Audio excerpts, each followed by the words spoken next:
Hello and welcome back to another winning edition of Seen on Streaming.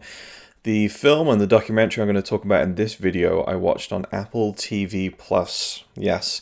And before I get to it, when the film itself, the documentary in question is Billie Eilish, The World's a Little Blurry. And I wanted to talk about this one in its own separate video because I have a lot to say, but I also want to set up my knowledge of Billie Eilish and where I am with her as a musician and what I thought of her before, what I thought of her when I watched the film, and what I think of her now. So my initial thoughts on Billie Eilish was just some musician now, pop star who people listen to, like the young teenagers listen to. Knew absolutely nothing about her, didn't know how to pronounce her name, just would see it on Twitter every now and again with an image of her. And my first impressions looked like some doped up, dead stare. There wasn't it wasn't a good impression from the visual as far as just seeing this young teenage girl who looked very sullen and dead behind the eyes. And so I wouldn't even have, even then, even if it was some appealing look, where, she seems interesting or cool, I should listen to her music, that wouldn't happen anyway because I don't listen to modern music. It's not my thing for the most part. I don't seek it out. I don't listen to it. So there was no reason for me to listen to her music or even think about listening to her music. And then I think it was late 2019 or early 2020 when the song for the new James Bond film was released, No Time to Die. And Graham over at Man v Film was ranting and raving on Twitter, I think, or maybe on his YouTube community page about how the new James Bond song was the worst one ever, and he hated it, and it was such a dire, dreary song, and he liked more upbeat, exciting James Bond tunes, which is fine, that's a preference. So me being me, and especially when it's Graham, I thought, well, I'm gonna listen to this and see if I can prove him wrong. Which obviously you can't because it's all subjective in terms of taste. But there is that kind of challenge there. Really, the worst Bond one?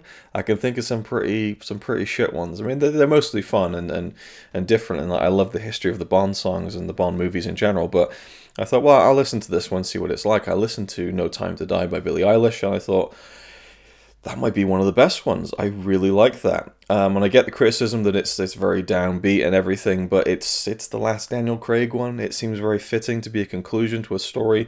It does feel very similar to Skyfall in tone, the song by Adele. But I really, really like it, and I grew to love it, in fact. And then she played it live, or she sang it live with like a big orchestra, and I think Hans Zimmer was there as well at the Brit Awards, I want to say. Incredible. I love that performance. I love the song, and I thought, wow, she's got a great voice. I'm going to listen to her music. I tried it out and very quickly just ejected from the Spotify playlist. I was like, no, that's not for me. It's not my style. She's got a great voice, but her music is not for me. I move on with my life. But then because I kept listening to the Brit Awards performance of No Time to Die, especially during the pandemic when I was home for 3 months isolating, I kept getting suggestions and recommendations on YouTube with Billie Eilish. I'm like, I don't want to listen to it. I thought, fine, I'll just click on one of these. It's like a live show performance. She's on Howard Stern. And again, I was like, holy shit, this is great. Started listening to that over and over again. And I found that when it's her singing, like in an acoustic setting or with her brother Phineas on the piano, I really love her style and her way of singing, and even some of her songs. Ocean Eyes, I love. The original, with all the kind of production, not into it, but when she sings it live, it's like, holy shit. The duet she does with Alicia Keys, incredible. So it was like a weird conflicting thing. But still, I wasn't kind of going in and trying to make myself listen to her music or anything, and I signed up for Apple TV Plus to watch the show Ted Lasso, which was great. And I saw there was a documentary coming up in February, I think it was at the time, February 2021. I thought, okay, I'm interested to see a documentary about Billie Eilish, and it was like a 2.5 hour thing. They've been filming it for years. RJ Cutler was directing it, and I thought, okay, I'm going to give this a shot. And I was really looking forward to coming. I was actually like almost not counting down the days, but I was thinking, is it out yet? Like, because I'm really looking forward to seeing that. I love documentaries in general. And I just became intrigued by, the few songs of hers that I listened to that I really enjoyed. So I watched the film in kind of bite-sized chunks. It was really nice to watch like after work for half an hour and just kind of catch up with a segment or so. And that's not to say I wouldn't watch it all in one go either. It was just a really handy, it's not a narrative film. You don't need to sit down and watch the whole thing. So it was just really nice viewing here and there when I had some free time during editing or taking breaks from editing stuff. And I absolutely loved it. It's a phenomenal documentary. And before I even get to that, I've now, because of the documentary, become, I would say, a fan of her. Not really a fan in terms of like a real fan, like an obsessed super fan or anything, but to the point where when she releases something new, I will give it a listen and see if it's if it's quite my tempo or not, and then I can listen to it more and stuff. But I'm now intrigued by the stuff that she does.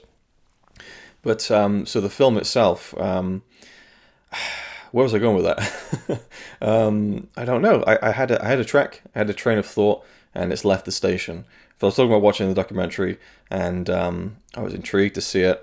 Okay, yeah, well, that's right. So one thing I want to mention before getting to my thoughts on the documentary is I was looking into her more after the documentary, and I was interested to see when did they decide to make this, because it's so opportune. It's so the timing of it is very interesting, because they have footage from before her first album was released, before she became mega. I mean, she was kind of on the cusp, I think, when the camera started rolling, and her parents were filming stuff as well. So there's clips as they're integrated into the documentary, which is really nicely done, and the way that phone video quality is these days, it kind of slots in very nicely with the rest of the actual professionally shot documentary.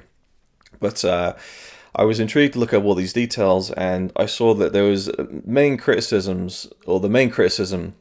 that I found in various places about Billie Eilish was the presentation of her by the record label, by the music industry, and how they push this narrative that she's this do-it-yourself, homemade star, and that she, recorded this music in her brother's bedroom and now is this Grammy award-winning, 19-year-old sensation. I think she was 19 when she won all the Grammys, maybe 18, I don't know.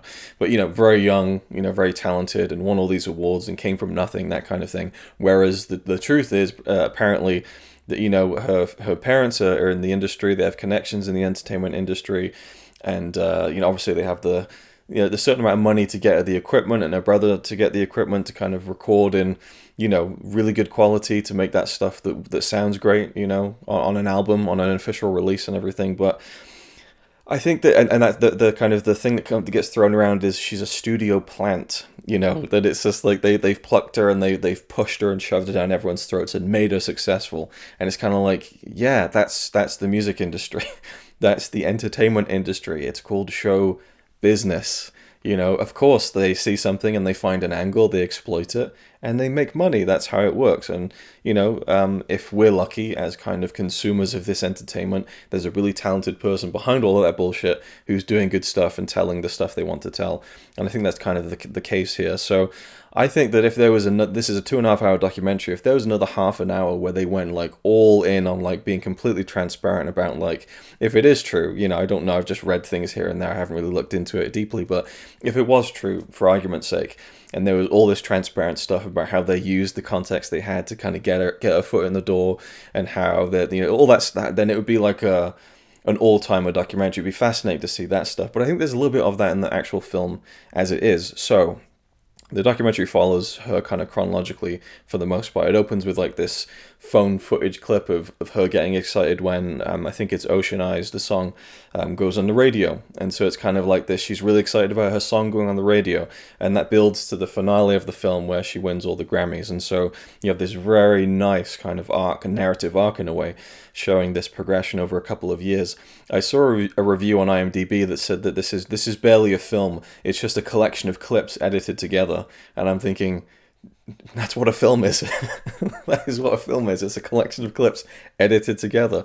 Oh, it's not coherent. It's just a jumble of. It's no, it's very coherent. And it's built like a movie. It's stretched out in this kind of, she's rising and then there's troubles, and she's frustrated and she's going through these physical ailments throughout her tour, and she's frustrated with this, she's frustrated with that, personal issues with her boyfriend, and it's all going pear-shaped. And the album's, she's trying to finish the album, then she releases it, it becomes a success, and then finally at the very end she wins all these Grammys, and it's this full circle moment, and she's not even 20 years old yet. I think that it's a super satisfying film in that sense when you see the struggles throughout. And then you get people who say, well, how can you struggle when you make all this money? And I think that that's such a bullshit way to look at it, because we're all people. If it was a case where you could properly see that the person who is going through struggles is a bad person, or it really takes badly to fame and is really arrogant and just not a good person, and doesn't treat people well, then I would understand that. But I think that you can see, especially in footage like this, where it's very fly on the wall, you don't really feel the intrusion of the camera crew all that much. It feels like very natural, very just observing and capturing, as much as they can. And then in that sense, you really just kind of sit there and watch yourself as an observer, as a fly on the wall. That's kind of, the term is that you just, almost as if you're in the room, just observing. And for me, the sense I get is that she has a very good head on her shoulders, and that she has been through stuff mentally, with depression and things like that. They don't go into that too much. I think that's one thing the only real criticism I would say, she talks very briefly about self-harming. And maybe that's just like her preference. She doesn't really want to go into it in too much detail. But I think that with the huge following she has, and especially with teenage girls, I would imagine, and that's a big. I mean, it's not just, self-harming isn't something that's exclusively female, of course. But I think that they could have gone into that a bit more, perhaps, to see why did you do that, and how did you stop, and how did it make you feel. I think that would be helpful to the people who would watch this documentary, which is probably going to be primarily teenage girls. But that's the only criticism. It was brought up very briefly, but maybe that was just her personal choice. She didn't want to go into it too much. But at one point, her mother kind of defends it. She's like, well, people say that, how can she really know struggle? She's just a teenager and she's got all this money. And it's just like, do you think about the world that these kids are growing up in with with the president that we have and all this stuff? And she makes some valid points. But the sense I get from Billie is that she has a very good head on her shoulders, and is just a very sweet person, it seems. And so when someone's likable, that makes me more interested in the things they do creatively. So after the documentary, I did go and listen to her album in full. And I kind of really liked some of it. Some of it wasn't for me. Some of it really grew on me. And I have no shame in that. One of my favorite musicians of all time is Alanis Morissette, specifically those first couple of, she did some albums before the big one, but Jagged Little Pill, Supposed Former Infatuation Junkie, I love that stuff. If I like it, I like it. It just is what it is. There's no kind of defending it or need to defend it. But yeah, there's some stuff that she's done that I really like, but I still do far prefer, again, just when it's her voice and something really stripped down. And my inclination is to say I'd love to see her just like cover really great songs in like an acoustic setting. But then it's like, well, you got to let someone do what they want to do, and that's when they're going to be at their best, is when they're coming up with stuff. And that's another thing that's really interesting about the documentary, is exploring how she writes her music with her brother, and her brother is instrumental, literally in some cases, with the making of her music. And that when she got nominated for all these Grammys, and you see her, get woken up in the morning by her mother saying, you got nominated for all the Grammys. And she was more interested in, did Phineas get the nominations as well? And that was what she was really happy about, because those two really go together really well. And that's kind of, it's a partnership, and she has the voice, and she has kind of the image, I suppose. It's almost like she's fronting the band. She's the front man in a way, where it's almost an equal kind of footing in terms of musicianship, in terms of the writing, production, and then she has the voice, and he has a great voice too. So they work together very well. But it's Billie Eilish. It's not Billie and Phineas. And so I again would have almost liked to have seen a bit more from him, perhaps, in terms of how do you feel about being that part of the system in this kind of this endeavor, this musical endeavor. But he does talk about it instead. But I like how the film doesn't really have moments where they sit these people down and ask them these questions. Everything flows very naturally. Again, you're just observing a lot of this stuff, and so it was put together very well in terms of the editing, in terms of the presentation. And just there's some really great moments, and there's one really incredibly cringeworthy moment to me. Now, I love Lord of the Rings, and by extension, I kind of love all the cast members of that trilogy. And I really like Orlando Bloom. From interviews I've seen and behind the scenes stuff, there is a sequence in this film. I think she's at Coachella, or Billie's at some big music festival, and Orlando Bloom turns up, or he's with Katy Perry because they're together. So she meets Katy Perry, and then, here's Orlando, he wants to meet you. And he just grabs Billie straight. She's never met this guy before. He grabs her in this deep kind of lengthy hug, and he's like, I'm sending you so much love and light right now. And I was just like crawling out of my skin watching this. Like, is this what Hollywood does to people? You know, what was really funny was that later on, she's back in her trailer with her friends and stuff and her brother, and they're like, no, that was the guy from Pirates of the Caribbean, and they got the Google images up, and she's like, really? I didn't know it was him. I thought he was just some guy that that Katy Perry was with. So that was kind of funny. But the initial meeting was very. Yeah, it was kind of skin crawly for some reason. I don't know, just the way he was acting was weird. They go into her obsession with Justin Bieber, how it was like a real problem when she was like, 12, 13, something like that. And you get to see her meet Justin Bieber, which is a very interesting thing that I won't spoil. I really think people should watch this, just even if you're not into the music. I think it's just an interesting portrait of someone who's going through huge, mega success. And you're seeing it just as it's happening, just as it's all kicking off. And I think that's such an incredible I don't know, window into that kind of story that plays out in real time. It's a real life story. You can't really write it. Now, obviously, again, the way that the label and the industry is works with stars like this. Obviously, that's being augmented, but at the same time, there's only so much you can promote and market someone. They need to have the talent. They need to have the it factor that draws the audience in and gets them to pay money, to watch them live and to buy the albums and stuff. I know that a lot of it is streaming now, but I think that it's just really fascinating to see it all play out the way it does play out. And again, to see the ups and the downs, to see the celebratory moments, to see the moments where she's struggling with her legs, because she jumps up and down a lot on stage, and she, kept hurting her ankle. I think it was her ankle, and she had shin splints. And she goes out one show, and I think it's the very first song, she's jumping around and she falls over because she kind of sprains her leg. And she tries to sit down and carry on, but she just cries and goes off and says, I can't do this. And it's just heartbreaking. And they convince her to go back out again. I think it's Coachella that's like the big performance, and everything goes wrong. The video screens are not right. And, so it's good drama for the documentary. It shows you not just someone skyrocketing and everything's going brilliantly all the time. And one of the most fascinating segments of the whole thing is when, I don't know where it is, they're at some building, some hotel perhaps, maybe, I'm not entirely sure, and I don't know who the people were. They don't really tell you in the documentary either, but they're like industry people, all these rich white dudes basically. And so Billie's there, and it looks like a foyer or something of a hotel lobby perhaps, and she's being ushered around just to take pictures with these guys and all of their families, and it's like, just smile, hi Bill, just come here, just take this picture. And she's getting so fed up with it. She's like, I don't know who is that? An introduction, anything? No. Well, he works with a record label. Just take a picture with him and his family. And she just felt so used that she just leaves. And she's like, I'm done with this. And her mother's trying to convince her to go back and everything. And then the next day, and you see it in the documentary, she's on the bus with the family and her people, and she's just like, that can't happen again. That made me feel really uncomfortable. So that was I felt like that's something that maybe some producer or advisor or manager would want to cut out of a movie like this and say, well, we can't show it like this, but it makes it so much more interesting and human and real, I think. And again, you get people who look down on famous people who make a lot of money going through struggles or having problems with fame, and they say, well, that's what you signed up for and everything, and you shouldn't moan you're making all this money. But we're all people. Every single one of us is a person, and we all have feelings one way or the other. And I don't think that a dollar value really changes that unless the person changes because of it. And again, if fame went to someone's head and they just became a real dick, then I wouldn't have as much empathy, I suppose. So it all depends. And I think when you do sit down and you watch 2.5 hours of someone very much, unfiltered for the most part, you get a sense of what they are, what they're like, and I get a good vibe from her, I think. So I do empathize with the struggles that she goes throughout this film. And there was one scene that really tips us over the edge for me. It makes it a 5-star film for me.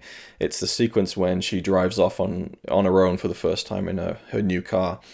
And her dad is kind of stood there with her. She's in the car. He's like, okay, and remember everything I told you. And if you come into a situation where you've got you're nervous about something, just relax, take it easy. So he's like giving her this fatherly advice, and she's like, yeah, okay, see ya. She drives off, and then the camera crew's left with the dad in the backyard.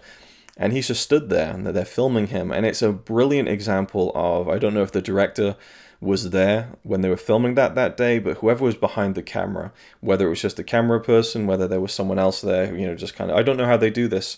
when they're filming so much, whether they always have a crew there or not. But you know, it was a testament to the people who were there that day that they just let that play out, and we just watched this father kind of working it out in his own head and talking to the camera, because there's a few beats where he's talking about, you know, his little girl's gone off, you know, on her own in her car for the first time, and he just kind of is talking, and he looks up at the sky and he's just like, yeah, and he looks at the camera as if like, you know, that's my last word on it. And then we just hold for like a few seconds of silence, and it ekes more out of him, you know. And sometimes you get more out of a subject if you just let them, you step back and you just see what they're going to say. And all this stuff comes out, and it's one of my favorite little moments or scenes, if you want to call it that, I've seen in years, where he's talking about, you know, her childhood, you know, slipped away a long time ago somewhere, but you know, it's you have to live in denial with these things. And he's talking about her driving off in a car, and it's obviously the dangers about that and worrying as a parent. He doesn't say it explicitly, but you know what he means. And he talks about how, like, what do you do? Do you stop them from doing this? Do you stop them from doing that? That means no going out on your own, no boyfriends, and that's just unacceptable. We all did it, you know. So you just got to live in denial, and it's just one of those things. And then he goes into this kind of tangent where he's like, you know, the other day I almost choked drinking water. I was just drinking water and I just choked on it. And he's like, it's remarkable. We're such a delicate system that could collapse at any moment. You know, it's really a miracle that we managed to survive and live. And it's just this phenomenal little kind of monologue from the dad, and you feel his kind of wistfulness, and then the mum comes out at the at the back door, and she's like, she's gone already? I thought she was going to say goodbye. He's like, well, you're on the phone. But she should have said goodbye. Well, I can't call her now because she's driving. And it's just this funny interaction between the two of them, and it was just a beautiful moment. I went and watched it again a couple of times. It's such a great little scene. But it's, you know, it's real life. It's not a scene as such. Anyway, I thought it was fantastic.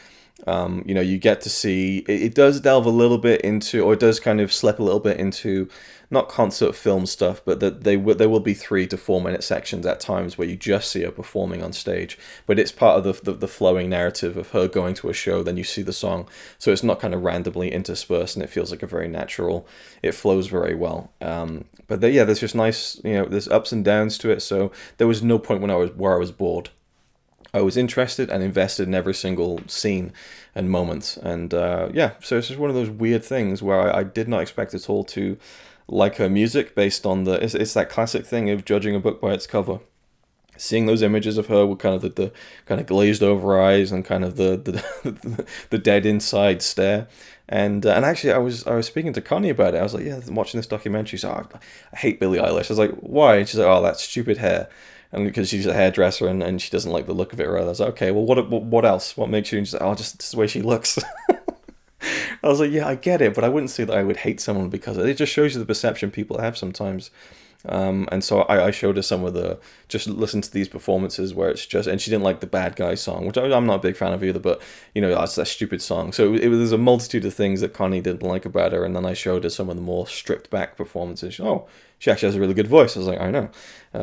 So yeah, it was just a weird one for me that I certainly by the beginning of this year did not expect to be looking forward to, much less watching a 2.5 hour documentary about it. And one last thing I'll say is that I'm not sure if it's on Apple TV Plus, but I watched it on YouTube. They did a kind of a premiere event, kind of this kind of, I don't know what you call it, like a live event to kind of mark the release of the documentary on Apple TV Plus, and it kind of starts with Billie driving up to the kind of the hills overlooking Hollywood, overlooking LA, I should say. I don't even know what Hollywood is, what constitutes Hollywood, but either way, it's up in the Hollywood Hills overlooking, you know, the city of LA. And she drives up and it's dusk. She gets out of the car, sits down. Phineas is there. She does a song that's featured in the movie. She goes over and sits down with an interviewer, again, just in the dirt next to the road overlooking the city. And then it starts to get pitch black and you see the lights of the city. It's just beautifully shot.